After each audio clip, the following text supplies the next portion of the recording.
on both here and there. Yes, sir. All right, let's see. Are we live? We are live. We are live. Let's do some testing. What's up, y'all? My name is Amir Zen. We're going to be debating today. I'm a Republican. We got a Democrat here, and we're going to talk about America. So if you're here,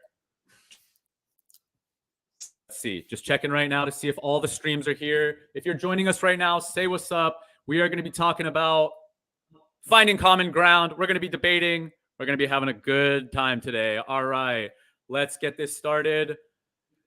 We are joined today by Farhad Omar Hashimi. How you doing, bro? I'm doing excellent. How are you? I am doing fantastic. Thank you so much for joining today. We are going to be talking about a lot of topics that me and you have conversed on over many years. Yes, we have. It's been a long time. How long has it been? I want to say at least a good 14 years.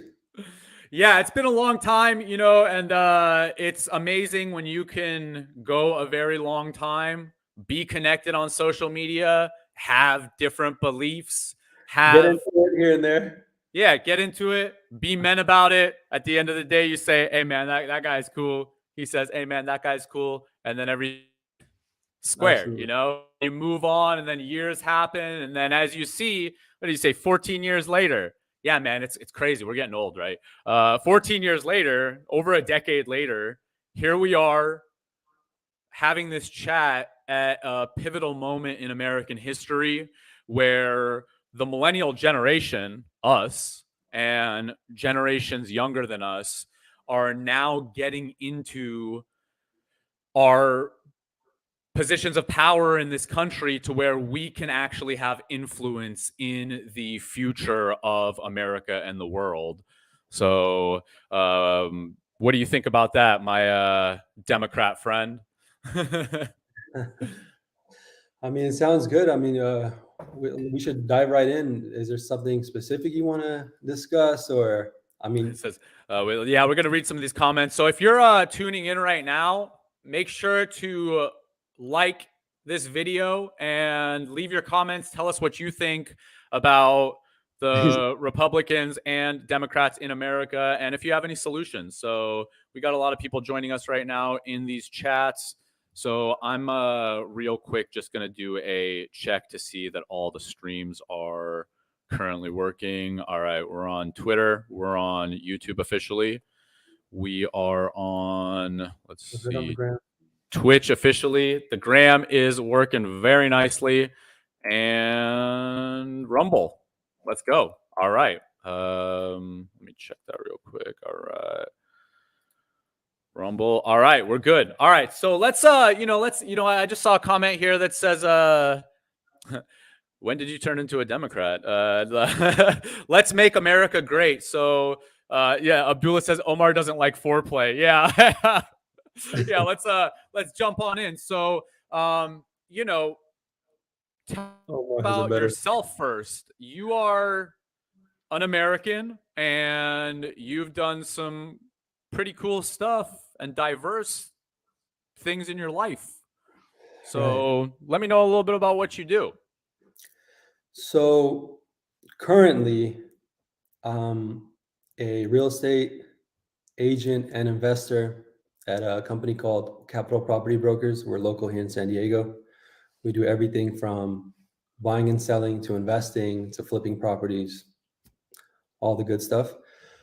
Besides that, I'm also an officer in the U.S. Army Reserve. I work as a signal officer in an engineer battalion.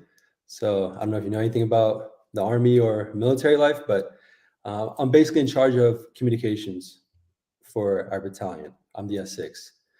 And then besides that, I'm currently in an executive MBA program at UCLA Anderson, which is actually where I met you for the first time at UCLA, if you remember back at that. Yes, sir. Yeah, so I'm there. I'm finishing my last year. I graduate in June of 2024.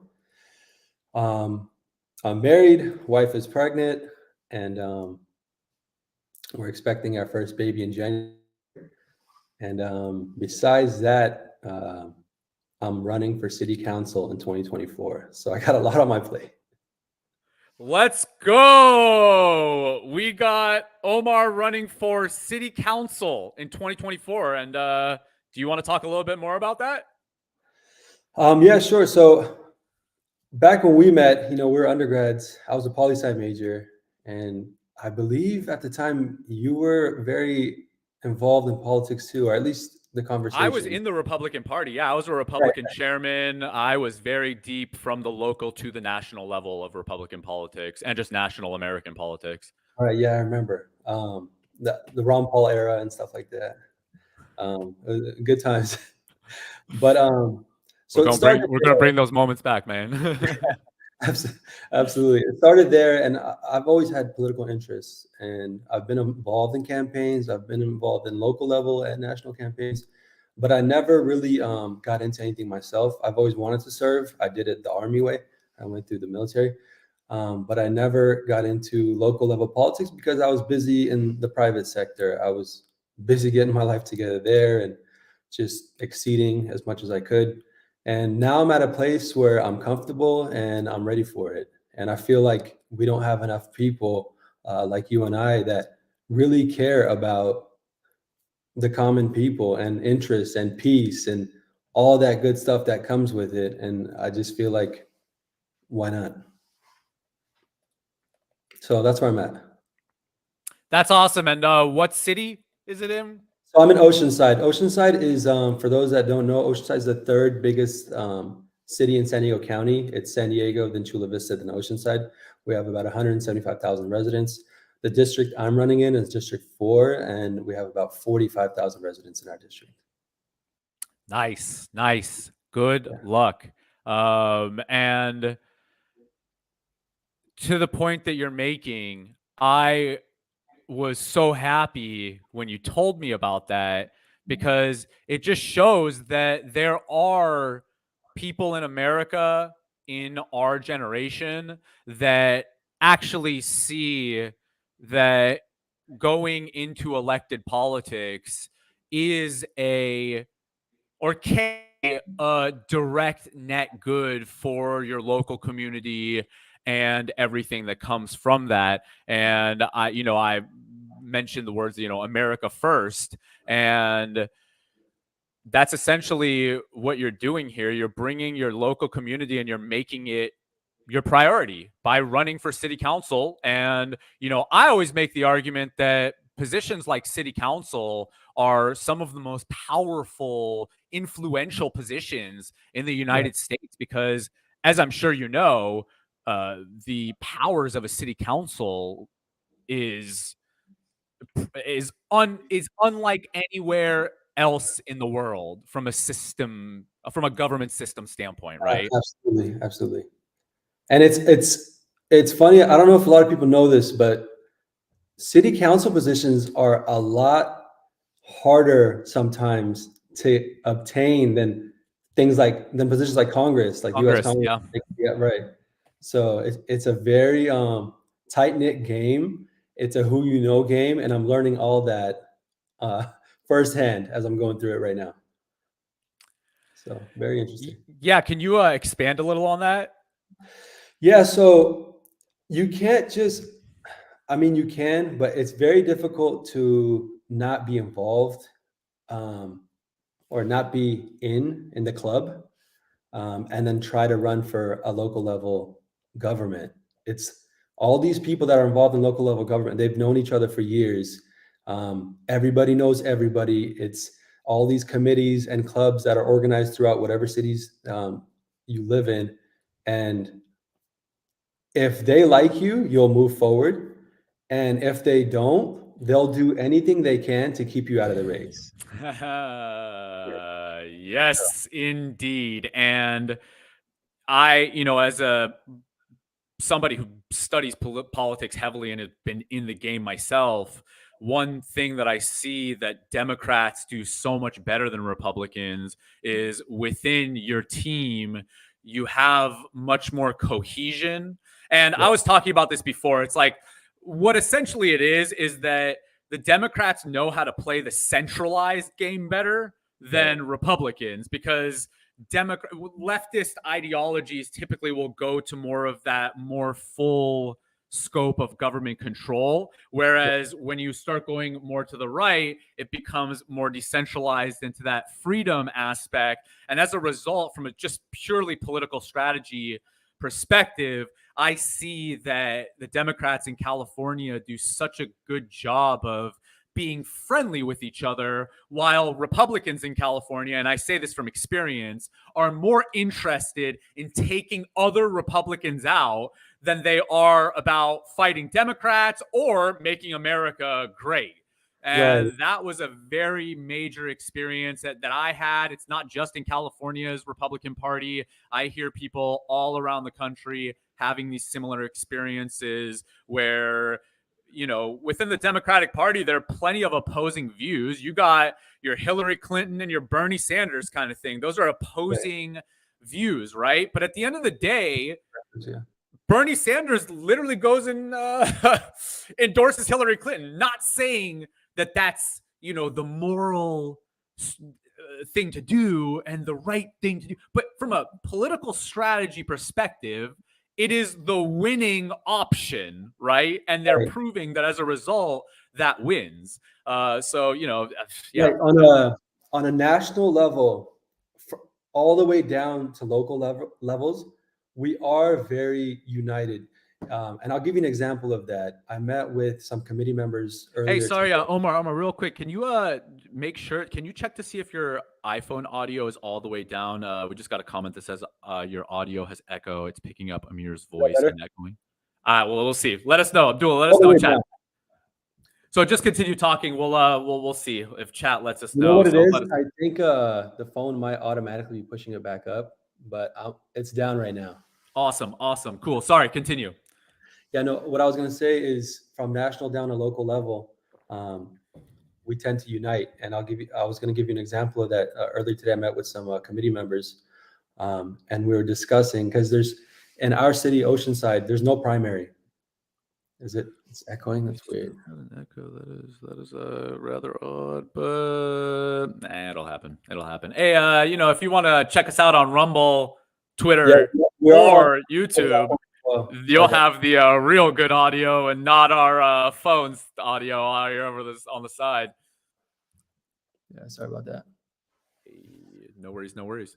All right, so go ahead. What were you saying, bro? Sorry about that again. So yeah, so in our election for city council, there's no primary. You know, some cities have primaries, which is, I prefer primaries, but ours, we don't have a primary. So what ends up happening is whoever's running, their names will be on the general ballot in the elections in 2024. There's no like top two take it and then they race in 2024. Right, because that's typically what California politics uses as a system in the higher up levels, right? Exactly. Yeah. And so what happens with that is if there's a Republican incumbent or vice versa, whoever is running against them, and typically if there's whoever's the incumbent, their party's not going to run against them because they have the seat and it's going to be a lot easier for that person to get reelected so long as they're favored. But in our situation, if there's two Democrats running, all we're going to do is split the Democratic vote, even if there's more Democrats in our city, which there are. Because someone's going to get 20-something%, someone else is going to get 20-something%, and then the Republican is going to get 40-something%, and it's a guaranteed loss. And so that's because a lot of people vote that's the Republican, so I'm voting for them. That's the Democrat, I'm voting for them. So when you're running for office, you have to account for that that probability that is absolutely going to happen on DNR. And then you have to essentially play the rest of the percentage to win, right? Exactly. So our strategy is, hey, who's the stronger candidate? Who's a strong candidate? And whoever that is, the other person needs to step aside and support that candidate and the rest of the party. Because at the end of the day, like you said earlier, we're looking for that seat. Yeah. And you know what I would love to see in America is an era where Republicans and Democrats can do that with each other. Right. Like, hey, look, you know that neighborhood right there is more Republican. I know that neighborhood right there is more Democrat. Right. Instead of us just fucking fighting and wasting our resources, how about we just agree that this is yours, we won't run a candidate here, and this is ours, you won't run a candidate here. Now, as much as I would love that idealistic scenario, the problem, the systemic issue with the state, the centralized state system, is that it's always a low level civil war where one side has to win to get over the other side. So at the end of the day, everybody's still going to be looking out for their team instead of America first, right? Because the mindset that I'm talking about, the policies that I'm talking about, it's like, all right, look, the teams, if we're separated, we're not bringing America first. We're bringing our teams first, our Right. American teams. So that goes off from America. It's not America first. It's our political parties in America first. And as a result, we see just a constant civil war because they view Democrats and Republicans view each other as sworn enemies, like mortal enemies. And it's like, dude, these are your family members and your neighbors, and vice versa too, right? Right. And I'm trying to let me ask you: do you think that what I just said is a realistic solution in America? And if you do think so, how do you think that we can get there? I don't think it's It's a tough realistic. one. I really don't think it's realistic, at least not anytime soon. I mean, you'd have to get everyone on board. And I think there's just the country's way too big for stuff like this to happen. You know, I'm sure you've studied Jean-Jacques Rousseau and those guys who believe that you can make differences in smaller states. But I don't know. America's just so big, 340 plus million people. Can you get them all? I was just in Japan recently, and I don't know if you've ever been to Japan, No. but so, I mean, the most technologically advanced countries in the world, obviously. Yeah, But shout out to America for making that happen. yeah, right. But the thing is, like, they're such a united people, and they're all on the same page. Like, everyone has bought in to that ideology. Everyone serves a purpose, and they all take pride in it. I don't know if it's because the majority of the country is Japanese, and a majority of the country shares the same religion, and so it works. But when you're in a melting pot like America, it's just, I don't know if it's realistic. Yeah, that's the it's the homogenous population flows better argument. I think about this very often myself. And then I think a little deeper past it, and this is where I start thinking about a place like Japan. The reason that a place like Japan looks the way that it does is the same reason a place like UAE looks the way that it does, because their governments are authoritarian. So if you fall out of line, you get crushed. Right. And that's the beautiful thing about America, is that and that's, I guess, it creates issues in the flow of America, where it's like, hey, are we free? Are we controlled? Because in America, as you see, it's like a little bit of both. But in other countries, it is, no, you don't have freedom. All right. This is the government. You're controlled. We tell you what to do. In America, I would argue this is the only country in the world where we don't think like that. And we have to ask ourselves, what can unify Americans? This has been my thought on this topic, because I hear this from both left and right, as well as, like, on the right, as you know, it gets a little intense with this conversation. But my thought process is this: is I was talking in my stream recently about how Iranian culture, and bring up Afghan culture as well, because that would fall into this as well. Right. When the Arab Muslims went to conquer Iran and Afghanistan, Right. modern day Iran and modern day Afghanistan, that area, to this day, the people of that region are promoting practices from thousands of years ago, right? Like I always say, Iranians practice Iranian New Year's, right? The spring equinox. Hey, Right. Nowruz. Right? That's a thousands-year-old holiday that the Arab Muslim conquerors did try to push out, and they failed.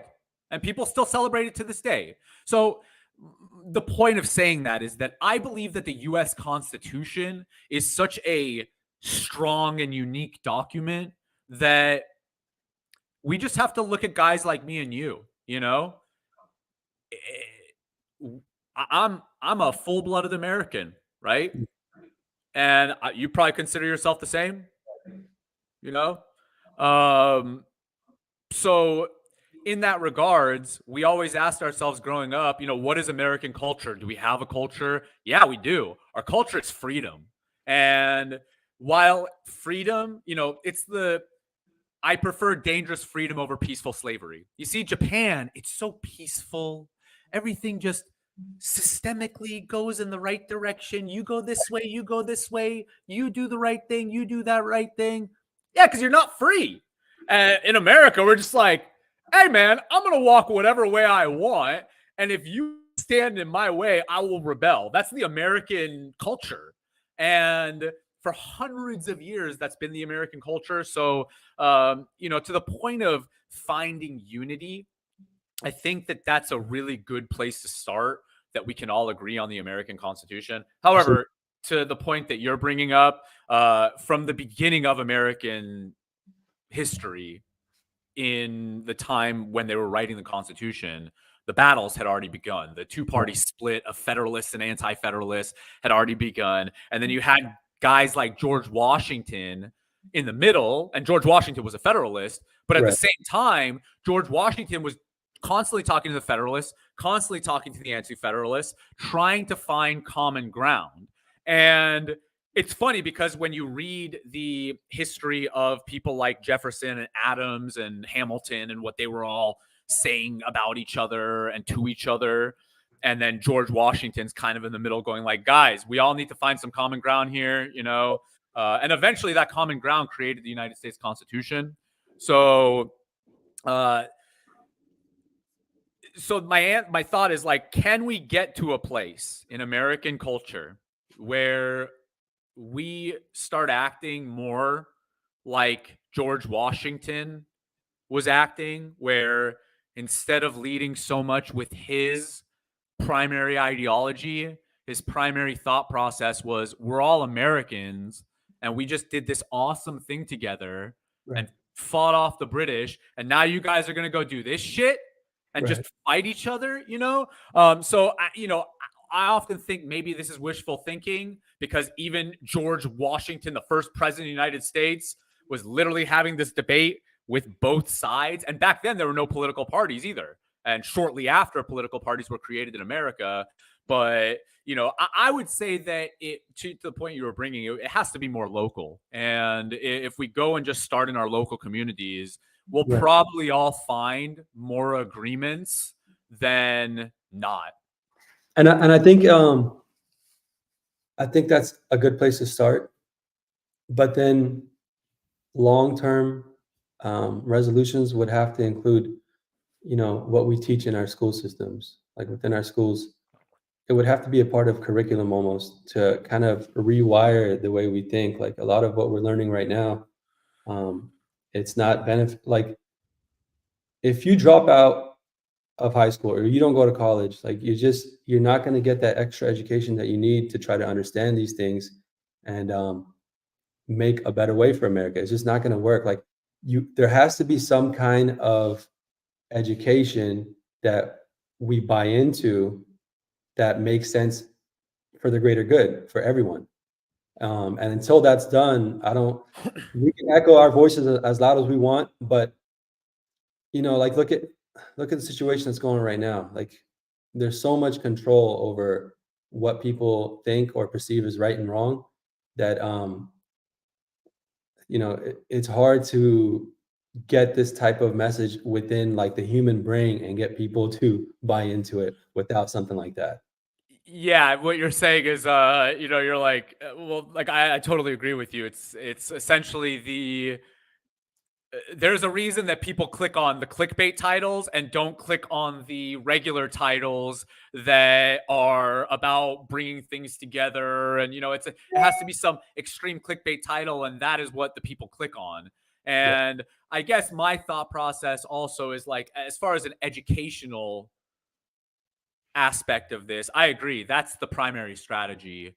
And I think that places like Twitter, Rumble, that we can actually speak freely on. I mean, with Right. this Israel and Palestine thing happening right now on Twitter, I've never seen the debate being so balanced Me between neither. both sides, and both sides getting their voices heard. It's a So first.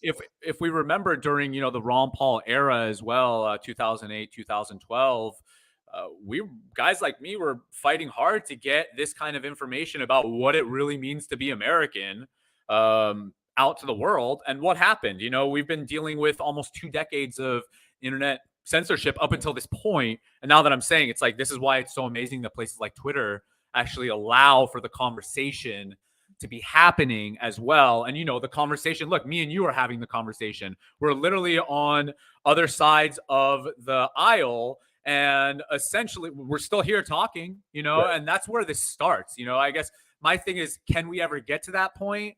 I think we can. I have hope that we can. How do we get there? Well, it's probably going to take a minute, and these are the conversations we have to start having before we get to that place, right? Absolutely. So yeah, I kind of want to talk about what's going on right now. Yeah, so you want to read one of these comments? We got Abdullah here who says, I want to bring up Israel and Palestine. If you're the president of the United States, how would you react to the recent attacks and the ongoing battle? Would love to hear both your takes. Actually, yeah, if you want to go first, I'll give you my actual policy position that I wrote recently about this topic. So I mean, the thing about this topic, right? Like when we were in undergrad, the Palestinian-Israeli conflict, it's the same cycle. I don't see what the difference is now than 10, 15 years ago. Besides, what I'm seeing, like we just talked about it earlier, is more people are speaking up and not really buying into this media frenzy of what's being sold. You know what I mean? So I mean, you and I know what the deal is. Everyone's like, "What side are you on? Are you on? Yeah. Are you Pick pro-Israel? a side. Pick a side. We need you to pick a side, so then we could judge you and Yeah. ask you if it's not like in line with what we want." But I mean, at the end of the day, I'm against any form of oppression. I don't care who it is. It's just oppression is not cool. It was never cool. It's just one of those things where, as a human, oppression is wrong, no matter which side it comes from. And I mean, we know where it's coming from.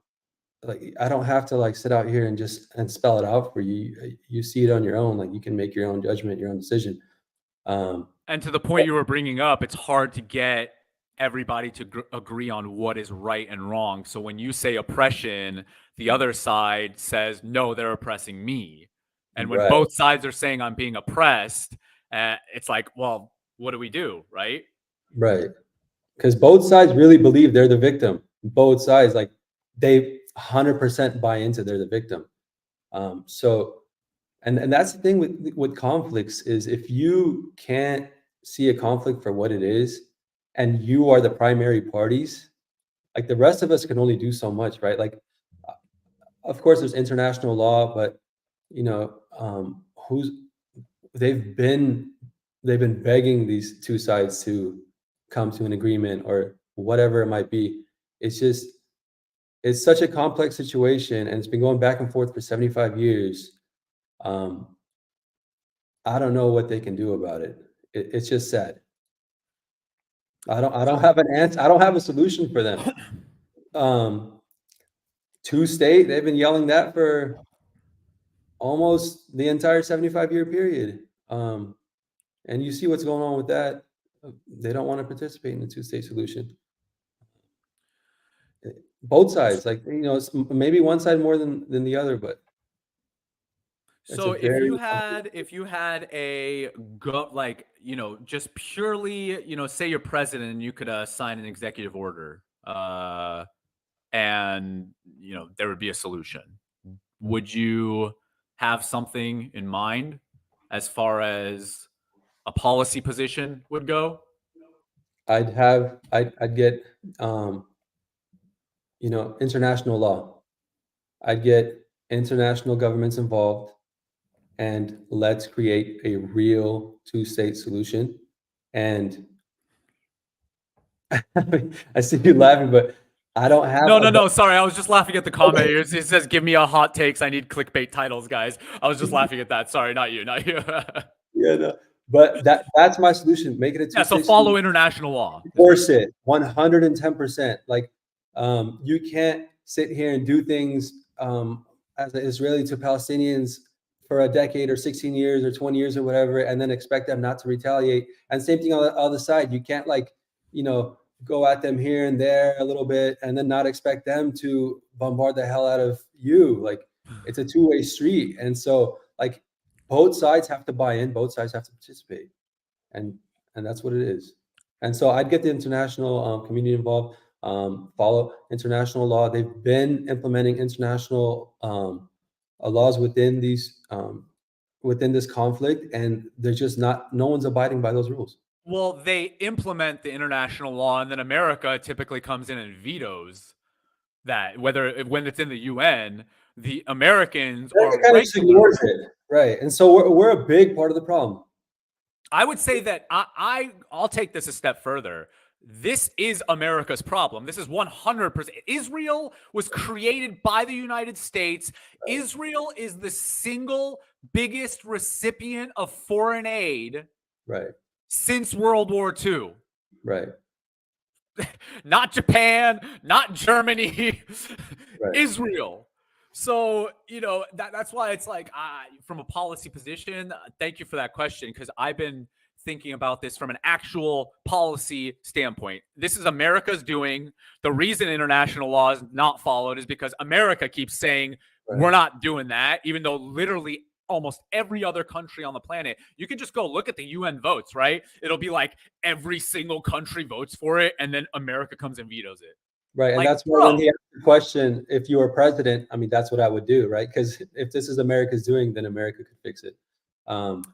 And so that's why I answered the question that way. And then the other thing is, well, go ahead. Let's hear your take on it too, and then I'll give my closing remarks, and we can move on. Awesome. So I'm going to post this on Twitter for anybody who wants to read it. So this is titled, "My Pragmatic Peaceful," I'm just going to read my tweet. "My Pragmatic Peaceful Government Policy Solution to the Israel-Palestine Problem." So to answer your question, if I'm the president of the United States and I could actually affect policy directly, this would be a policy position that I would back. I'm open to other ideas, but I believe that this seems to be the most efficient policy position to bring all sides together for the next 100 years. Not for the next 100 years, there's still these little skirmishes. And now we got to find a way to break the cycles of the empire games. Right. And that's where my policy position here comes from. Let's see, before I continue, is there an echo at all still going on at all? I'm hearing like a little bit of echo on is your,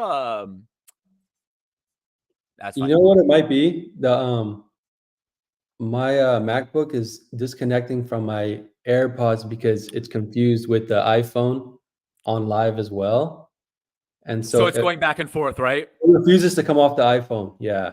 If you swipe down, just Yeah. unclick the Bluetooth on your iPhone, and then it won't connect into that again. Yeah, so I did that.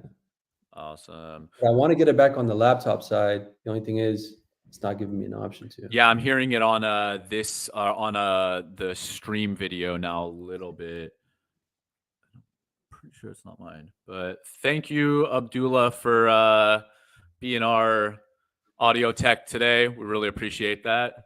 It's always up to the chat to let us know what's going on in these streams. All right, so that sounds great. Yeah, you're right. It does. It just keeps coming back. Yeah. So all right, we got it. All right. So my pragmatic, peaceful government policy. My pragmatic, peaceful government policy solution to the Israel-Palestine problem. A unified one-state solution. Abolish the Jewish state of Israel, including a policy of reconciliation with the foreign settler population admitting their wrongs, and Palestinians admitting their wrongs too. That's reconciliation. That's how it works. Then from there, replace all the land currently recognized as Israel and Palestine with a single secular unified Palestinian state. And it's probably better to collectively come up with a new name between all groups involved. The word Israel, and then that name Israel, the name Palestine, got a lot of trauma attached to those names. And that area has been called a lot of different things throughout history. So, maybe come up with something y'all collectively agree on. This state would adopt a U.S.-style representative constitutional republic system focused on safeguarding the God-given natural rights of every individual equally under the law, regardless of their religion. Today, there's legally a two-tiered segregationist class system, one for Jews and one for everyone else. The United States used to do similar to the American Indians, occupying their lands, forcing U.S. law, all without giving them equal rights under the U.S. Constitution. If anything, today, the American Indian populations have even more privileges than the average American due to their resistance to U.S. colonialism. It's important to note that this peaceful solution is predicated off the United States government drastically shifting policies, as the entire crisis today arguably only still exists because of the highly unpopular continued U.S. funding and support for Israel, while also casually funding the Palestinians too. This presents the biggest roadblock we face to resolving this crisis, as many American politicians have proven their allegiance to Israeli dominance first, America second, which we all see on full display right now. If a place as diverse as the United States can successfully bring all these different groups together, protect equal rights under the law, and reconcile our differences, including being completely loving and peaceful with our previously sworn mortal enemies of the American Indians after centuries of violently destroying each other, then so can all the people of Israel and Palestine. Beautiful. What y'all think? Yeah, I mean, thoughts on that, Omar? I couldn't agree more. I mean, it goes in line with what I believe, and it's a proper solution. And I also think, sadly, that it's wishful thinking, right? Like, I don't see it happening. Like, it's a great idea. It's a real solution that will not be followed. And this is the thing. It's, it's predicated with me as the president of the United States. Right. We would be essentially promoting the U.S. system for them to use. And yeah, to your point, I mean, the issue with the American system is that while the American system is competing to be the one that is used, at the same time, other players, history is other players, the Russians, the Turks, the Iranians, the Arabs, European countries, they're all trying to push their ideologies as well and systems of government as well. Right. And we actually see this in Iranian history with the 1906 constitutional revolution that happened in Iran, where they made an American the treasurer of parliament as they attempted to create a constitutional system more based off of European constitutional systems that had monarchy still, but bringing in Americans as well to, help bring in that American system because it clearly worked in comparison to other systems. What happened? This is a part of history. When people bring up the 1953 CIA coup, what I bring up is 1906, when Americans were in Iran helping Iranians, and then the Russians and the British came in and partitioned Iran. The Russians came and firebombed the Iranian parliament when they tried to implement a constitutional style system. So, yeah, to your point, it's a lot of different things can happen in America or in world history, even if your system is superior in efficiency and bringing people together. It doesn't mean that you're going to win in that game. But again, the thing that I look at is when we're talking about the Israel and Palestine conflict, we're essentially, when I say Israel and Palestine, it's like American colony and sub-colony, right?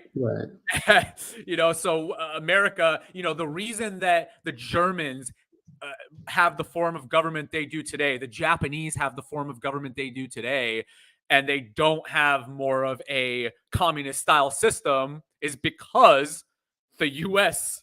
did that, right? That was a U.S. government policy to be like, this is how we're going to implement these policies 100%. Into these countries, essentially. So what do you think about that?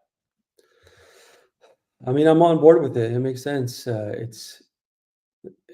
I wish you were president.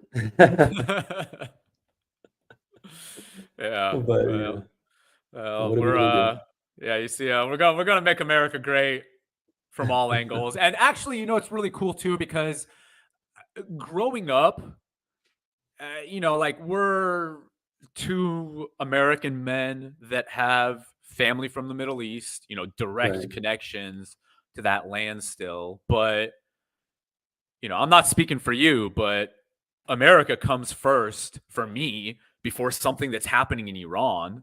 What's happening 100%. in my local community, right? Yeah, 100%. What's happening in San Diego is more pertinent than what's happening in Afghanistan, right? It's, Absolutely. So when, I feel like the term America first is getting very villainized right now. And, I feel like it's a good time to just logically break down what that means. This is where I'm from. I was born and raised here. Why would I focus on what's happening to some foreign country thousands of miles away before what's happening with my friends, family, neighbors, community, Absolutely. I mean, one of someone I really look up to, Malcolm X, once said that, all of these things start at local levels. Like, focus on your local community. That's what matters. And if we could all focus on our local communities and just direct that energy and time and effort there, you'll see a big difference in the world. But the problem is everyone wants to be involved in something that they can't do anything about. They have no direct involvement in. They have no power. People say, "Oh, we support this, we support that." How are you supporting them exactly? Like, explain to me how you're supporting them, and I'll believe you. But like, it's all it's all bullshit at the end of the day. Like, people just want to be a part of something for the sake of being a part of it, but have no part in it. And so we need to stop doing that. We really should focus on building relationships in our own communities with our own people and our neighbors and things like that. And that's where it matters, right? And of course, you can have an opinion and you can get involved in national level, international level things, but I think home is priority. And then from there, wherever you want to take it. And that's the beautiful thing about America. I implore Americans who are watching this, who really think that America is this horrible, corrupt place. Yeah, we got our problems here, but I just ask you to think pragmatically and comparatively and look at all of human history, look at modern history and the governments of every other country, and recognize that a place like the United States of America is arguably, and if you're from somewhere else and you think that you can do this on a level that we can, guys like me and you can just say, I'm going to go be in United States politics. I was like 22 years old and I just went to some meetings and I got into the political system in the United States based off of not my family, not the money that I have, not Right. even the ideas that I had. And I still got into the political system and made my way to the top of it, Right. unlike I would be able to do in any other country on earth. And as I made my rise, I got to say whatever I wanted. I speak freely all the time. I don't really have that much of a filter if it comes to the free speech that I want to promote. So let's we got some comments here right now. Someone says it's not as simple as leaving all your equipment to the Taliban. Israel, aka 51st state of the U.S. America has invested too much. Thank you all for your comments. Great thought. Sad to say, incredibly unrealistic. Yeah, you know what the thing is about realism and just hypothetical scenarios is that's dependent on politics.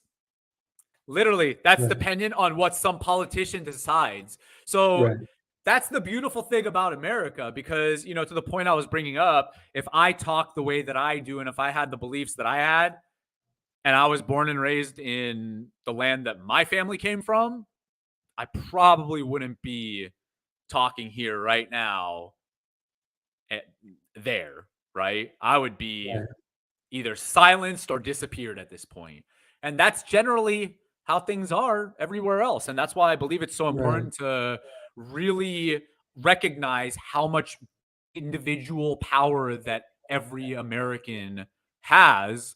And when people say something is unrealistic, I mean, this is the country that 150 years ago, there were no planes or cars or any of these things. And arguably, because of American manufacturing and American philosophies, we became, look at what, if you talk to somebody in 1850 and said, we're going to have rocket ships that can go to space and we have these planes that fly and they could drop bombs and we have this bomb over here that could just like blow up the whole world multiple times over, they'd be like, you're crazy. That's unrealistic. So everything is unrealistic until some individual decides to make it real.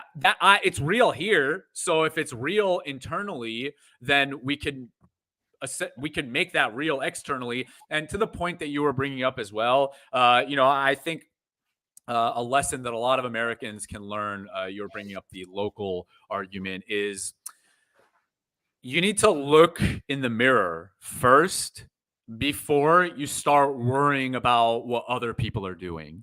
And that is a very difficult lifestyle practice. And that's you want to talk about health, right? As far as your health goes, your mental, physical, spiritual health, if you're sitting there focusing on other people more than you're focusing on directly what's in front of you and what's inside, then you are going to be spiritually led astray and your health will drastically take a hit as a result. And that's why I recommend to people that when you're talking politics, you have to make sure to balance out your life with strong health practices as much as possible, because if you don't, that world, it's just so externalized, right? Politics is like everything out of you. And it's like, you just got to bring it in. And then from bringing it in, you can bring it out again. Absolutely. If that makes sense. And absolutely. Yeah. I agree 100%. I actually I live like that myself. I just ran a 5K this morning, ran a 5K yesterday. You got to take care of yourself, right? You got to take care of your body first, because if your mind's not right and you're not healthy, you're not going to be in the right place when it comes to other things. And you're the first thing that should matter, right? Like, you got to take care of yourself. and then you can worry about other things beyond you. Yeah, and I feel like if you use that mindset, then you're not going to have. We got a can't hear you, Omar, on the Instagram over here. Man, this thing. Let us know Next if you time, can hear Omar. And also, if you are here right now watching us on Instagram, you can go over to YouTube, Rumble, and Twitter at Amir Zen Official, and you can watch us there as well. And you can have the good audio and the good video that we're doing. can you guys hear me now or no? Thumbs up, thumbs down. Can you hear me? Yeah, give us a thumbs up. Here, I'll put my. Can you hear me now? All right, we got that there. Let me pin that comment real quick. All right, perfect. I don't know if they can hear me or not. No, yeah, let us know if you can hear both of us right now. Let us know, and on Instagram right now, can you all hear us? Are y'all listening to us right now? Yeah. So can you guys hear me? Do you guys hear Omar right now in the Instagram chat? If you don't, please let us know. Yes, they hear you. All right, perfect. Okay, let's go. So, hey, great to see you too. Oh, we got no. Wait, is that the same? No, I can't hear you. I can't hear you. Here, hey, Omar. You know some what people can hear, some can't. Yeah. Get out of the Instagram, like cancel out, and then just request in again. And then we'll see if that works. Like close the Instagram app, come back in, and then there we go. Awesome. And while you do that, I'm just looking here, but we can Omar is gonna come back into the chat right now. But while you do that, I want to continue on what you were saying. Actually, if you're watching this right now, make sure to like this video, share it with your friends and family, leave a comment, let me know your thoughts, and also check out my business at speckerhealth.com. I think this is a perfect time for me to take a little commercial break to talk about the sponsors of this video, who just so happen to be me. All right, let's see if this works right here. We're letting Omar back into the chat. Accept. Let's go. Let me try that one more time. All right, there we go. Perfect. All right. Hopefully, what's up, everybody? What's up? Yeah, is everybody here? Let's see. Let me try it. Can you talk? Yeah. Can you guys hear me? I hear you on mine. So, let me take some Specker deep recovery, and we could now tie this all into a little bit of health. Yeah, man. Is that good stuff or what?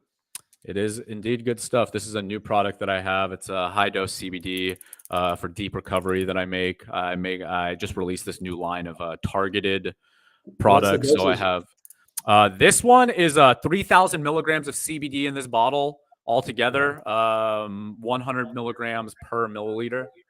And, sounds kind of strong. It's the this is what you need if you train a lot. Got a lot of stress from work. If you're sick, loud and clear. The king is back. Let's go. We can hear you now. Omar. Yes. All right. Let's go. If you're in the Instagram chat right now, don't be a lurker. Say what's up. Let us know how you're doing. If you're in the Rumble chat, I see there are a bunch of people here. I see there are a bunch of people on all these platforms right now. Don't be a lurker. Let us know what you think. Let us know your comments. Drop some comments. Let us know if you want us to cover anything. Yeah, let us know. Let us know if you have I don't come on live often. This is like your once a year thing. That's what I'm saying. I mean, look, hey, we got another Afghan homie just joined the chat. Man, let's go. So we got some army people in the chat. We got some nice. We got if you're watching this and you see Omar right now, this is Omar, you are not on camera often in the past. However, Mr. Future Oceanside City Councilor, you are definitely going to be on camera more moving. Right? That's right. You guys will see some more of me. Yeah. Let's take this.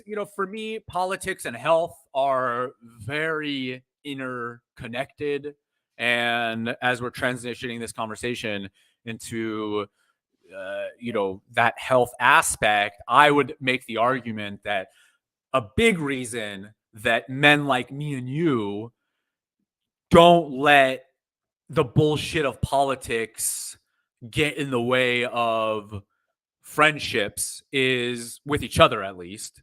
I wish we could say this with more people, but just speaking with us is that we have these practices in our lives. We have had these practices in our lives.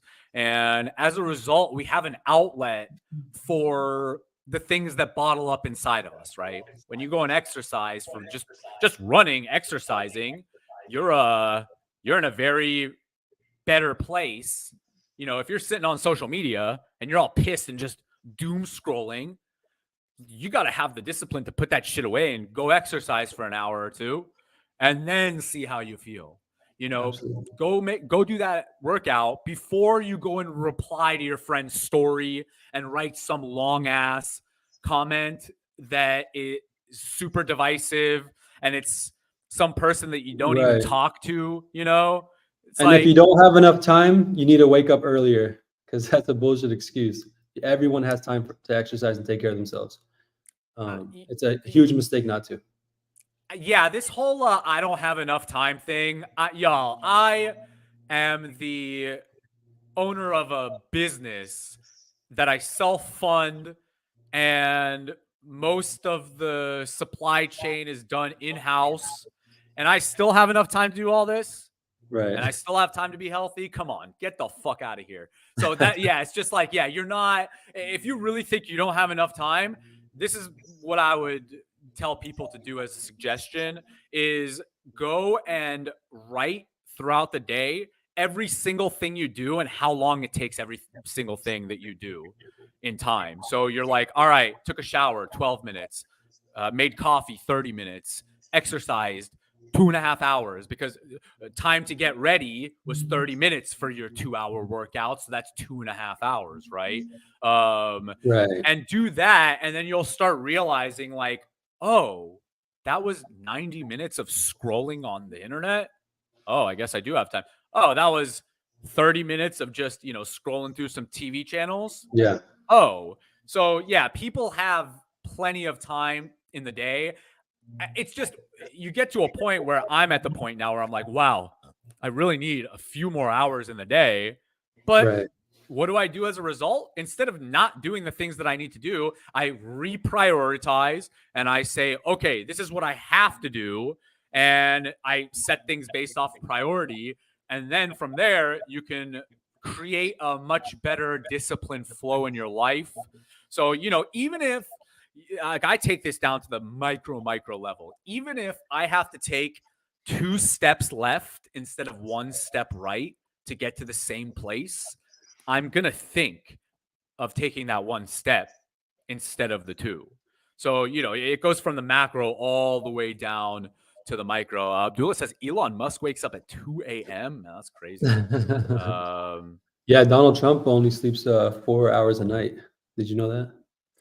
Yeah, this is I've been thinking about this more and more as I have to work even more. And I have a feeling that when people talk about, oh man, I go so hard, I get like 4 hours of sleep only. Hey man, you probably just like don't have really good sleep hygiene. And as a result, you only sleep a few hours a day and you still end up making all this awesome shit happen. But how much more could you do if you were actually well rested instead of having to rely on chugging coffee all day to get you to that place that you could have just got if you just woke up with, a good full night's rest, right? Yeah. Well, Donald Trump has a genetic, he has a disorder that causes him to only need 4 hours of sleep a night. But for everyone else, yeah, you need to get your sleep. You got to get your rest in. And you also got to create, you have to have an agenda. Like everyone has a calendar on their phone. You got to be using that calendar and schedule your days out. Because once you're organized, then your life gets easier. But if you don't have an agenda and you're just waking up like, I got to get to work, I got to do this, I got to try to fit all these things, you're going to forget half of them. and your days aren't going to be as fulfilled as they should be. So like take advantage. I mean, the number one thing everyone should be valuing and prioritizing is time, because you only have so much of it. So prioritize and utilize that time to the best of your ability. That's for sure. Yeah, and like I mean, like you said, we do have. Let me see. We got a little background noise again going on right now. Are they Testing, commenting? testing. Let's go. All right, we got some people in here. We got some other people. Guy on the right is killing it. Who is this cat? Hey, if you're just joining my stream right now and you've never seen this beautiful face of Mr. Farhad Omar Hashimi, then he is here right now joining us. Say what's up if you're in the chat. Let us know your thoughts. This is my Democrat friend, and we are chatting about America first and how to find common ground solutions to actually create a future where America can flourish for centuries and centuries moving forward into the future. So let's see. We got a comment here right now. If you're just joining us right now, say what's up, leave your comments, and we are going to be here chatting about America, being Republican, being Democrat. We got Omar as a savage. Yes, sir, he is. All right, we got Faisal says, additionally, we got two comments. Let's see. The health of political leaders is essential for effective governance. Healthy leaders are better equipped to make sound decisions, manage crisis, and fulfill their responsibilities. Additionally, 100%. the public often looks to their leaders as role models, making the health of leaders a symbol of well-being and setting an example for the population. Yes, I like that. Who is that? Faisal. Shout out Faisal. Yeah. Great comments. Shout out. Yeah. That's amazing. Yeah, it's so true. And this is, we have to recognize that while we're talking about the bottom-up system of America, a lot of people still use the appeal to authority mindset and think about what that perceived authority is saying. So, if they're living a healthier life, you're generally going to go live a healthier life. I remember during the Ron Paul era, people saw Ron Paul being super healthy, and a lot of people in the liberty movement started getting healthier as a result. And I mean, I learned about the health stuff that I know about today originally when I first started on that train from the political movement, not from some health doctors or whatever. Right. I literally learned it from politicians. So, and I mean, what do health doctors know anyway?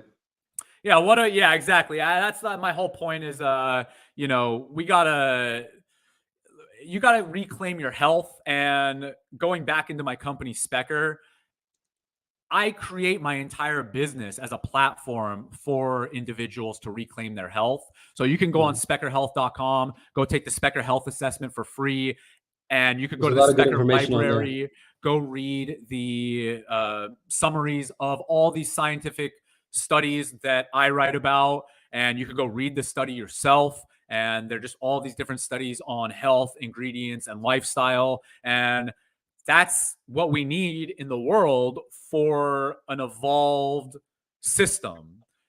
We need to stop relying on everybody outside of ourselves for the that we're all equipped with ourselves. Speaking of which, that's a good segue into this question. There's a question that came through. Do you see it there? Yeah. Should we take an isolationist approach for a period of time to focus on ourselves as a country, or is everyone too dependent on us now? You want to answer? I'll let you take that one. You can take it first, then I'll answer. The term isolationism is an improper term to be used in this scenario, because America, even when America tried to be isolationist in the first years of the United States of America, the Barbary Wars happened. And America was pulled into the Barbary Wars because they were taking all these African slavers, were taking all these American and European slaves and pulling them into the slave trade. They were kidnapping them in slavery. So America was like, shit, man. These guys clearly declared war on us. What are we going to do? We're a new country. We don't really have much. And they went in and they fucked shit up. And actually, I believe Thomas Jefferson was president during the Barbary Wars, which is like, Thomas Jefferson, the anti-federalist, Right. so it's like, even for him, let me see. I'm pretty sure Thomas Jefferson was president. Whenever I say these things, I always, first Barbary War. When Thomas Jefferson was inaugurated, he inherited troubles relations. So when Thomas Jefferson, I always want to make sure my American history is like, so It's good. It's the important. point is that even when America wants to be isolationist, it's just not something that can happen if your people are in other places, right?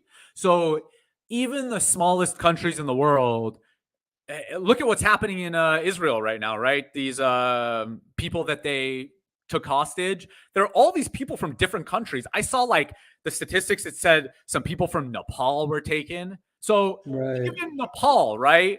As isolationist as Nepal wants to be, they're still going to be pulled into this international, and they still have to have policies or create policies to deal with them. So we can make America first and still have an international presence, just like the founding fathers of the United States talked about. They said that we should go be diplomatic all over the world. It's just we shouldn't have entangling alliances, which is the exact problem that we're seeing today. We have an alliance here that entangles us into some bullshit, and now we get pushed into a side. And as we see from some of the biggest wars in with America, right? Right. And we shouldn't be hypocritical either, right? What? And we shouldn't be hypocritical in our ideology as well. Like if we're going to implement and promote something, we need to be straightforward about it. And it has to be the standard all the way around. We can't say, why is Russia invading Ukraine? They're oppressing them. And then we don't have a problem with Israel and what they're doing with Palestine, right? Like that's hypocrisy to me. And I think there's a better way forward. Yeah, logical consistency. Now that's an idealistic. If only people could be logically consistent. So, it's like we can still do plenty of things abroad as Americans while still promoting America truly first, the American homeland. Because the way that a lot of these, neocon Zionists, for example, like Nikki Haley, plays it is that they say this is an attack on America, right? She says an attack on Israel is one on America. And it's like, bro, that's not America. That's here, let me change my battery real quick. So sorry, I just lost my battery. But the point is that we have to really decide what makes America America, right? If America is the policeman of the world, like America has played for many years, then what's going to happen? Naturally, the politician mindset is going to be, well, those are our interests. It's not America, but it is technically America first because those are our foreign interests. And that's the argument that they make. And that's why I think that we need to really create a definition of what it means for America first. Be America first, right? Yeah, like your neighbors, bro. Like outside of your house where your address is, that comes first, right? And then you just go out from there. You don't start 5,000 miles away and then work your way back into America because those are American interests, So yeah, thoughts on that? I mean, I was gonna go back to I was gonna talk about diplomacy, right? Like we're just too big and too involved. And it would actually be a disservice to the world for a country that's so strong and powerful to not have diplomatic relationships with the rest of the world. You can't just go into isolation and completely 100% say it's America and good luck to the rest of the world. We're just that's just not the way you can do things, especially when you're a world superpower. And so it's a complex situation, and like you said, we really have to define what America first means. And if we can go after that and really mean it, then the rest of the world, I think the rest of the world would kind of see that for what it is, and look at America from a different lens, because we have such a negative lens with so many countries in the world, because we say one thing but we do another, and we constantly do that over and over again. I look at And Afghanistan. I'd say that's one of the best right, examples of the say one thing and then do another. right. And so things have to change, and hopefully it starts with people like us and people that are watching and resonating with these discussions. And I mean, that's all you can hope for. Yes, indeed. Yeah. Yeah, I feel There's like another question on there too, by the way. I was just about to read that. You want to read it? So Fatima's asking, what are your thoughts on term limits in Congress? You're going to take that one first. So, I mean, my thoughts, I mean, here's the thing. It would be nice to give longer term limits to representatives of the House. That way, they're not, because 1 year in, already they're focusing on reelection, and so it kind of takes attention away from what matters and getting things done at the Capitol. So in that way, it's not good. And also, you have to fundraise, and it's just so much work, and it's exhausting, and it's almost like you're in office just to like get reelected. And then Literally, especially with the 2-year positions, right? Right. And then you get very little done in those 2 years. So you need to keep getting reelected to try to make real change. And then I guess the opposite to that is people like the 2 year, the shorter terms, because you can quickly cycle people out if they're ineffective. And it also keeps politicians on their toes. Like, hey, you're going to have to run for reelection in a couple years. These people got to like you and what you're doing. And if they don't, you're not going to be here for very long. So it's kind of like a two-way. It's hard to say what's better, in my opinion. Awesome. Yeah, it's something that I've thought a lot about over the years. And the first thing that I would implore people, especially if you're in California and you're watching this, I want to just first ask you the question to think about before I go into the answer of, do you think that the state of California is run in an efficient manner? Do you think how the state of California is running the show today is generally going down the right path or the wrong path? And I would say that a lot of people in California today and a lot of people in America today can agree that California is not going down the right road right now, right? We have some of the lowest scores in education, highest homeless populations,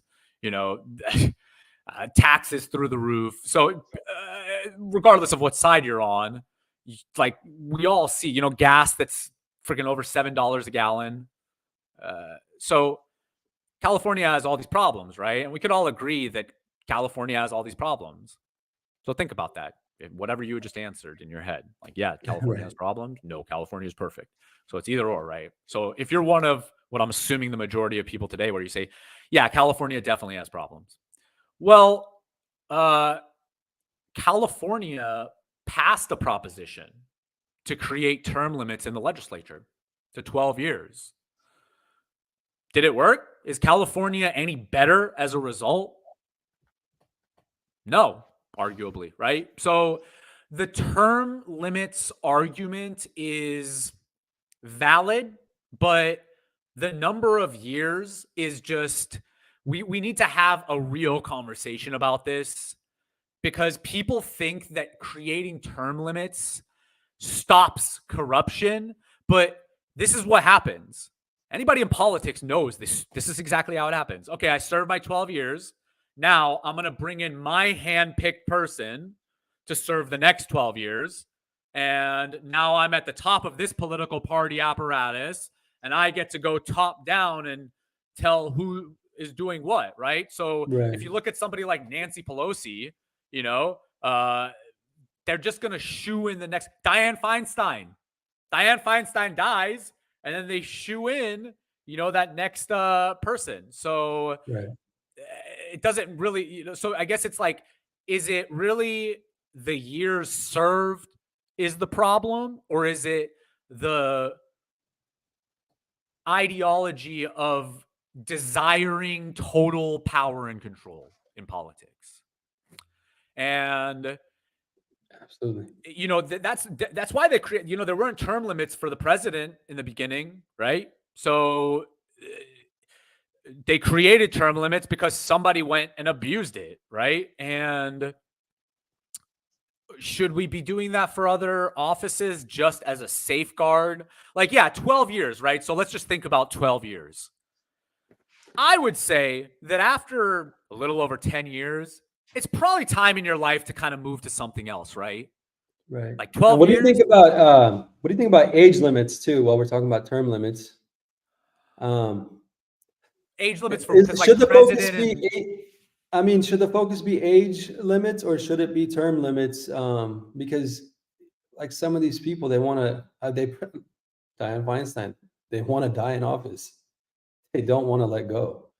So it's look, like, is it Dianne Feinstein or is it the fact that the Democratic Party did not have a shoo-in candidate, and as a result, they had to keep her in until the next election? And look, she died in office as a result of the power play, instead of the power structure saying, hey, this is our old friend. We've been working for her for decades.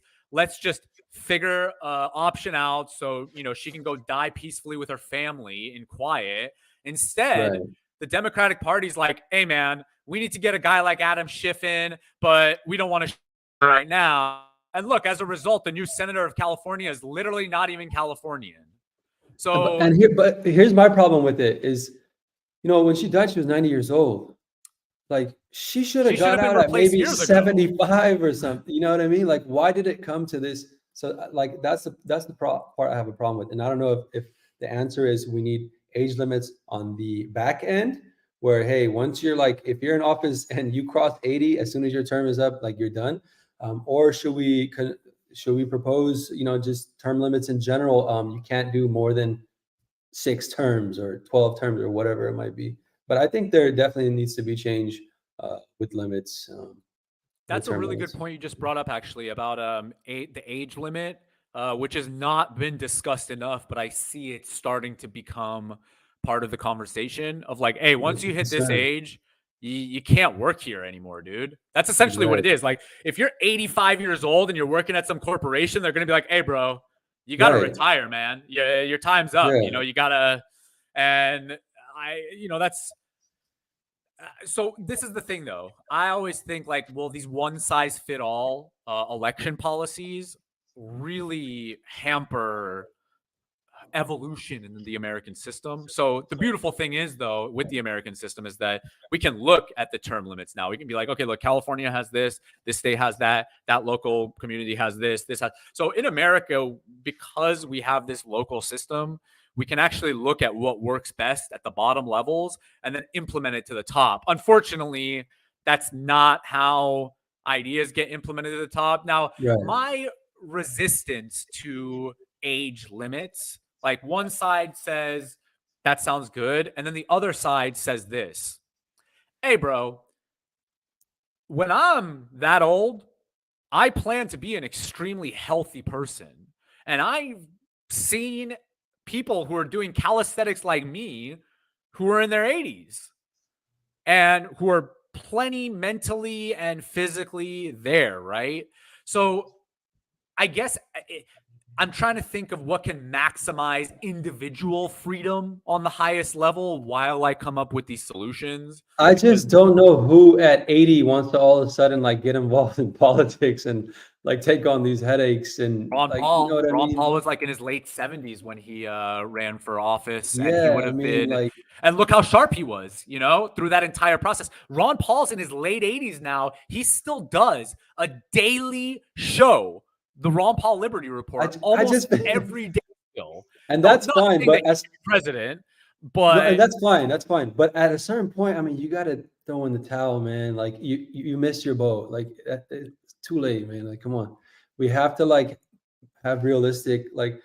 And how many people are like Ron Paul? He's like one in a million. I don't see like another like how many Ron Pauls do you have? And this is the thing, like I think this is like a more of, you know, the point I was making about Dianne Feinstein. I'm gonna take it to the Republican side. Mitt Romney retired by himself. He didn't die in office in September, I Right. believe.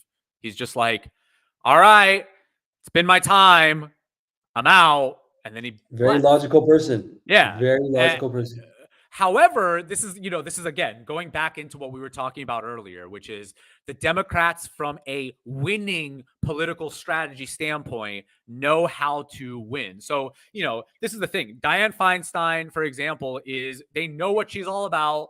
They know her policy positions. She's not some young person who's gonna come out of left field and then start changing the top Democratic Party line, you know. And I could see that, like, from a winning strategy point, you're like, yeah, we got to maximize the person that our team knows is going to work, gets reelected regularly, you know. So when Mitt Romney did that, I thought to myself, wow, from a strategy standpoint, that might not have been the best strategy, right?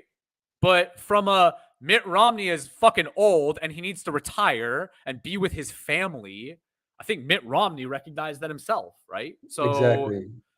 you know, but I'm sure there were people who were, you know, they're saying this about Mitch McConnell right now. Like, bro, get the fuck out of here, Mitch Oh McConnell. man, What the he's fuck are got you to still? go. So the way I look at it is that the average person of a political party needs to put pressure on the political parties to get these people out.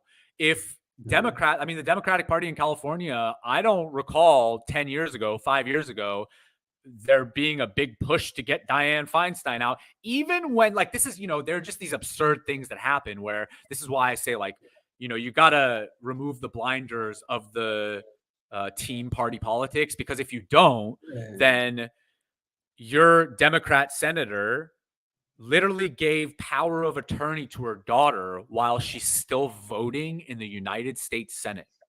right.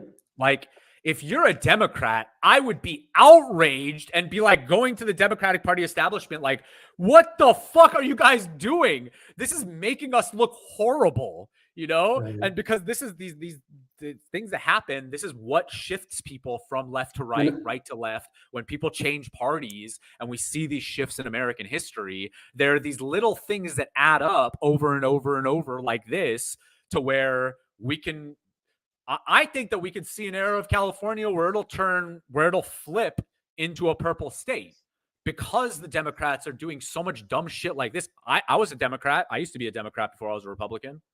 So, you know, but I changed back then because I saw back then, like, holy shit, man, you guys really are going to keep doing this shit and have no. yeah, it's that part. See, that's unfortunate. And I think this whole conversation started with Nancy Pelosi. And Exactly. people were, Yes. yeah, and people wanted her out because she was just in politics for so long. And I think the tipping point for her was when the pandemic came around, and she had cashed out all her stocks and stuff like that right before the market crashed, and people just had enough of her at that point, and they wanted her out. Um, and it's to a certain extent, it's greedy. It's greedy to want to hold on to that kind of power for so long. I get, to a certain extent, it's for the party, but the party needs to prepare and get new people ready that are able and willing to early on. We don't need to wait till someone's dead in office, or till someone's 80 years old. We should be getting that next generation of leadership prepped and ready for office. And when it's the appropriate time, we should take action. Yeah, and I totally agree. And I don't, you know, I could speak on the Republican Party apparatus, and I'm pretty sure the Democratic Party's top apparatus is very similar, where it's just a bunch of fucking old people who are like 1 foot out the door. And as a result, we're like, hey, why can't you be as efficient as us 30 somethings? Well, because they're older than our parents. And if we're watching our parents right now as they age, you're like, damn, the politicians that are running this country are older than you all? Like, what the? So Right. And it goes, we have a comment, and it goes, age limits also go back to your earlier points about how physical health impacts your mental health. Can we count on people who are really old and in poor physical health to effectively represent us? That's an excellent point. I yeah. mean, Mitch McConnell, like, um, so many members of Congress are like at that point where they gotta go. And I mean, on both sides, right? Republican, Democrat, Independent, doesn't matter. Uh, I think we're reaching that point where we're tired of the same old people running the same old policies, and nothing's changing in America. So And that's hopefully, why, yeah, I totally agree. That's why we need to get so many more people in our age group to get involved in politics. And what that means is you have to go pick a party. And that's the hard part about American politics.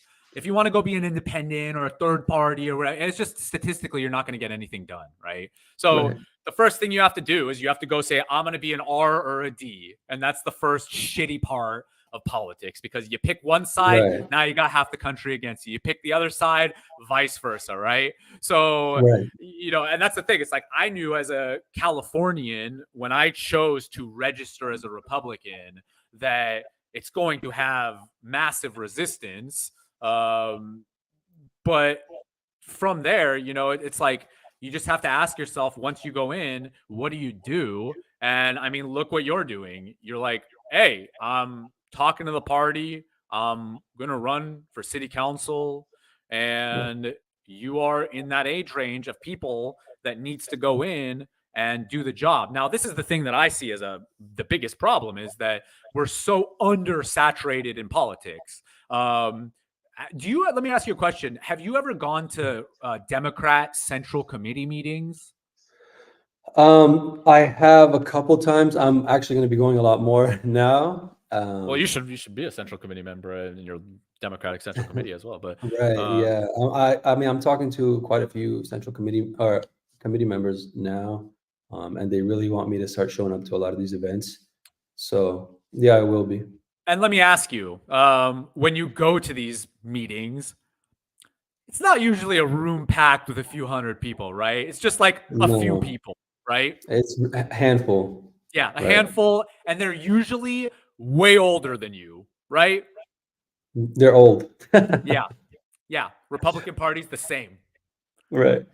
So, and this is the problem. I was a chairman of the 54th Assembly District Republican Central Committee back about almost 10 years ago. And my biggest issue was trying to get my friends and just people who have these ideas to just come to one Central Committee meeting. You can't Right. get And people you to know one what? Central Committee meeting, So how do you, I and that's was it. Uh-huh.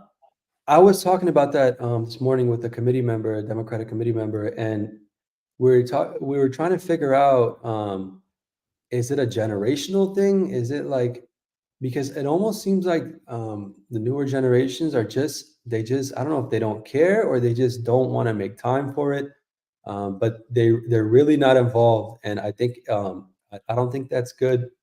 Um, you know, in general, it's just you have to be involved in your local communities one way or another, and I don't know how we can get that interest going like it was like back in the 50s, 60s, 70s. Young people were super into politics and Hey very man, if involved. you remember the Ron Um, Paul era, that right? was a Yeah, resurgence of young people, and then into the Bernie Sanders movement. And then what happened? Both the Republican and Democrat Party establishment came in and crushed both of those movements, right? right. Bernie had a real chance, and when everyone just stopped and aligned um, with Biden before that, I think it was a Super Tuesday election. Yeah, Bernie got screwed multiple times by the Democratic Party Bernie got establishment. burned, right? Yeah. So I mean, and those kind of things are very bad for the younger generations because then they look at it like, hey, this country's not serious about its politics. They handpick who they want elected, and no matter what kind of movements or what kind of time and energy and effort we put into these elections, we're not going to be heard. And so I think that's where it stems from. I Yeah, I could not agree with you more on that. And ironically, you know, it's Bernie got screwed 2 times, and Ron Paul got screwed 2 times as well by both parties' establishments. The Right. difference between the two is that Bernie felt, because this is again the difference between Republicans and Democrats. Ron Paul is 100% free man. He's like, I am not falling in line with your bitch shit. And then Bernie's like, all right, bro, I'm a Democrat. Like, we're on the same team. Yeah, fuck you, but I'll fall in line. And Yeah. again, when I say these things, I'm not saying that one side is right and one side is wrong. Right. But from the Democratic Party standpoint, Bernie doing that from a strategy perspective is going to result in more votes for the Democratic Party than Bernie going and being an independent, for example, and then splitting votes like RFK just did. Right. It just doesn't. It doesn't help. If anything, it's a sure way to get defeated. That being said, I got about 5 minutes left before I have to. I just got a message from one of the committee members. Actually, I got to go get on a call with him. But Nice. any Yeah. So I anything you guess, want to yeah. discuss in these last 5 minutes? Yeah, so to just add on to what you were talking about in regards to the younger generations with politics, is that what we've seen is that the fire is there to organize with both young Republicans and young Democrats. However, the debate today within the Democrat and the Republican Party is so, essentially, it's like it doesn't let you go and have full spectrum discussions. And then as a result, everybody who's on the outside in gets this vision that the Democratic Party is just AOC, Hillary Clinton, Bernie Sanders, and the Republican Party is Donald Trump, Mitch McConnell, insert other conservative ink Right. neocon that I could go down the list of. Let's say Dan Crenshaw. Let's just throw Dan Crenshaw in there. And then that's literally like those sides are actually agreeing more with each other than really disagreeing. And then the sides that are actually, like the Bernie kids and the Ron Paul kids are really trying to be fired up and create better solutions. And then to your point, what we're seeing is that the establishment essentially shows like, hey, this is a rigged game, all right? And when the things were happening with Bernie, we talked a little over those years as well. It's like, I always say it's welcome to the party, pal. Oh, look, Right. 2008, 2012, that was Ron Paul. And now 2016, 2020, that's Bernie. They literally did exactly. And the craziest part was how the Bernie Sanders movement appropriated that Ron Paul revolution logo with the Right. love backwards, and then they resurrected that, which I had no problem with. Would you want to have a revolution of love? Go ahead. That's actually my banner on my channels. Is That's that awesome. exact thing? So, the thing is that what this really comes down to, I would argue, is the internet censorship that we've experienced for the last over 15 years. If you're, a Republican who supported Ron Paul back in 2007, that's when it started for us. But then as the years went, Democrats got to see the establishment come after them. Then after that, we got to see just, the uniparty essentially. Now we got a big chunk of America who sees that this is the uniparty. And you know what I see with you, Omar? You're not part of the uniparty. I'm not part of the uniparty. And for years, their propaganda of divide and conquer has just split so many of us. And now I feel like they're recycling the same script over and over so often that we're like, hey, man, I'm not buying into that bullshit anymore. And that guy's not my enemy. That guy's my friend. And I don't even know you over there in Washington, D.C., who's telling me that that's my enemy. Like, nah, dude, that's my friend, So And more people need to realize this, because it's ridiculous, like, to split based on your political party or a belief you have. Like, come on, like, we're better than that. Especially when we all actually do agree on so much. Like, when We we do. We really have bring more in these common questions, than we have differences. especially as Americans. Like, oh, you're an Right. immigrant? Like, hey, my family's immigrants. Like, oh, that's cool. Like, where did your family come? Like, going back into American culture, like there's these things that really make America a great place. And I think that what we're seeing with platforms like Twitter and Rumble allowing for generally unrestricted speech, generally, because they still do restrict speech. So kind of free speech almost. We're seeing now a shift. And historically, the established order throws something very heavy at people when they all start coming together. And when that thing happens, inevitably, whatever next big thing happens in America that's going to divide and conquer us even more, you really have to go deep within and promote a relationship with God as much as possible through these times, so you don't become this violent, vengeful person who's leading with all these external egotistical Yes. ways Right. over just the way of your direct connection to God, which is typically pretty peaceful and loving, right? Right. So yeah, let's Amen. so if you have any final thoughts on that too, throw them out, my friend. No, I love what you're saying, and I'd love to actually get back on the platform with you at some time in the future and discuss just democracy in general. Let's talk about living wages. Let's talk about the middle class in America and how it's shifting, and let's talk about pay and all those good things that are important. And right now, it's a very crucial time in America because people are starting to not be able to afford things anymore, and they're moving out of state or out of the cities that they grew up in, and they're going to different states and different places. To what extent is that going to go? So I'd love to talk to you about socioeconomic classes here in America and get into that next Dude, time. that would be epic. I'm streaming multiple times a week. So anytime you got some free time, just let me know. I would love to have you hop on again. This was an amazing conversation. I definitely would love to talk about those topics you brought up because when you bring up those names, those words like living wage, it's like divide and conquer, right? But it's Right. like, hey, we can have intellectual, scholarly conversations with each other and not be like, oh, you want to talk about communist shit, bro? Like, no, bro, we need to talk about what actually constitutes, with statistics and data, how much money you need to survive in a place like California. So, Absolutely.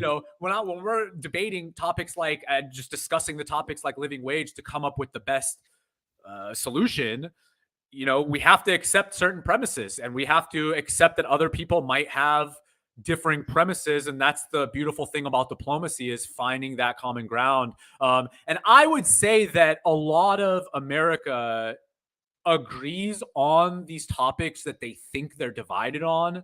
It's just Right.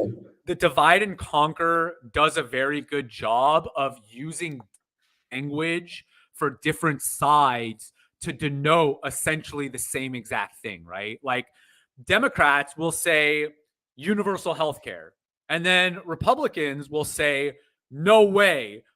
But then Republicans will say Medicare for all. Right.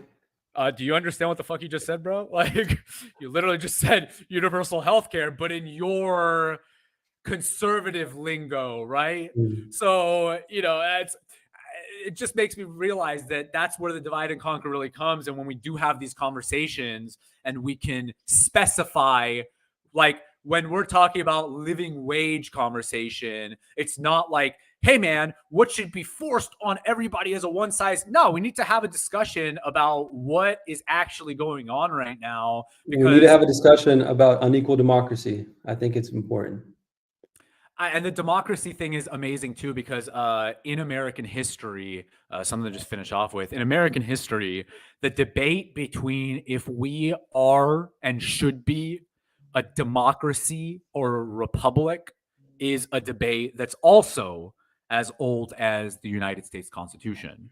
And much of the split that we see today between the Democrats and the Republicans originally comes from back then. So, you know, again, going back into it, it's like, look, these problems that are happening in America, these debates, this split that we're seeing, it's a tale as old as time in our history. And American history continues to evolve. America continues to, and America has not collapsed. The Constitution is still here. The same United States government of George Washington is still here today. A little different with all the amendments to the Constitution and the laws, but it's the same system, right? So if America can survive, thrive, and continue to evolve, what that means is that through all the bad things that have happened in American history, we've still been able to find a solution to make everybody happy enough to not destroy and remove the system and replace it with something else, right? Right, and that deserves credit. That deserves a lot of credit, right? So Right. yeah, I finished off on that. So yeah, I like appreciate I said, you, Amir. yeah. So before we finish off, Sure. for anybody who's watching this, Omar, please plug yourself. Let people know where they can find you on social media if they want to do business with you as well, and if they want to support you in politics. Where could they find you? Sure. I mean, I'll keep it simple. The easiest way, Instagram. My tag is at ohash, O_HASH. LinkedIn /in/Omar F Hashimi. And that's pretty much it. I mean, I'm available via email, Omar or oceanside@gmail.com. And again, not fully in, but have a serious consideration for running for Oceanside City Council, pending a few meetings that we're going to be having with our committee members. So you'll be hearing about that a lot more in the coming weeks. And I appreciate you on the show for having me on the show, Amir. And hopefully we could do it again soon. Awesome. Yeah. So you're technically in the exploratory phase of your political campaign, right? Right. Exactly. Awesome. Yeah, bro. It was great to have you on. Actually, I'm going to end this live stream like totally right now. So give me 1 second and then we'll be able to chat for like a minute or two off camera. Sounds good. So, all right. If you're watching this right now, thank you so much for watching this. My name is Amir Zen. And if you'd like to check out more of me, at Amir Zen Official on all social media platforms. Give me a follow on Rumble, YouTube, and Twitter especially, and let's promote free speech. Also, please support my business at speckerhealth.com, which is the easiest place to be healthy, and you can go reclaim your health and start your journey there. I love you all. I'll see you soon. Omar, thank you so much for being on with me. I love you, bro. Thanks, guys. And we will talk soon. All right, let's end this right now. Thank you, guys. I love you.